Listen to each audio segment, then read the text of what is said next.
મા ચામુંડાની કૃપાની કહાની એક વખતની વાત છે.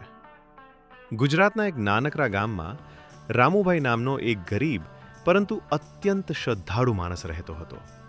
તેની પાસે ધન દોલત નહોતી, પરંતુ તેના હૃદયમાં મા ચામુંડા માટે અખૂટ ભક્તિ હતી. રોજ સવાર પડે એટલે તે મા ચામુંડાનું નામ લેતો અને મનથી પ્રાર્થના કરતો. એ ગામની નજીક એક જૂનું જંગલ હતું, જ્યાં લોકો જવા ડરતા. કહેવાતું કે ત્યાં નકારાત્મક શક્તિઓ વાસ કરતી. એક વર્ષ ગામમાં ભારે દુષ્કાળ પડ્યો. વરસાદ બંધ, ખેતી બરબાદ અને લોકો ભૂખ્યા રહેવા લાગ્યા. બધા લોકો નિરાશ થઈ ગયા. પરંતુ રામુભાઈએ આશા ન છોડીને કહ્યું, મા ચામુંડા અમારી રક્ષા જરૂર કરશે. એક રાત્રે રામુભાઈને સ્વપ્ન આવ્યું. સ્વપ્નમાં તેણે મા ચામુંડાને લાલ સાડીમાં શસ્ત્રોથી સજ્જ અને કરુણામય નજરે જોયા. માએ કહ્યું, ડર ન રાખ, જંગલના મધ્યમાં મારા પ્રાચીન મંદિર પાસે જા, ત્યાંથી તને ઉપાય મળશે. સવારે ઉઠીને રામુભાઈએ ગામના લોકોને વાત કહી, પણ કોઈએ વિશ્વાસ ન કર્યો.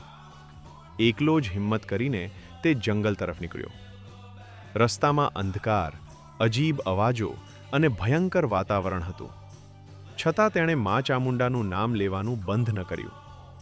જેમ જ તે મંદિર પાસે પહોંચ્યો, ત્યાં જમીનમાંથી શુદ્ધ જળનો ઝરણો ફૂટ્યો. રામુભાઈ આશ્ચર્યચકિત થઈ ગયો. તેણે જળ પીધું અને તરત જ શક્તિ અનુભવવા લાગી.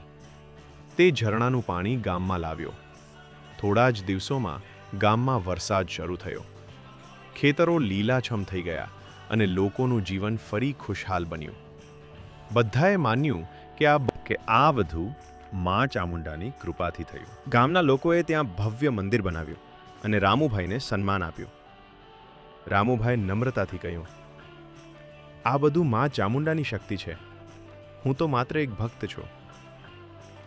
આજ સુધી એ ગામમાં માન્યતા છે કે જે કોઈ સાચા મનથી મા ચામુંડાને યાદ કરે છે, તેના દુઃખ દૂર થાય છે. મા ચામુંડા સદા ભક્તોની રક્ષા કરે છે. જય મા ચામુંડા. જો તમને વિડીયો સારો લાગ્યો હતો, લાઈક કરો, સબસ્ક્રાઇબ કરો અને વિડીયો શેર કરો. જય મા ચામુંડા.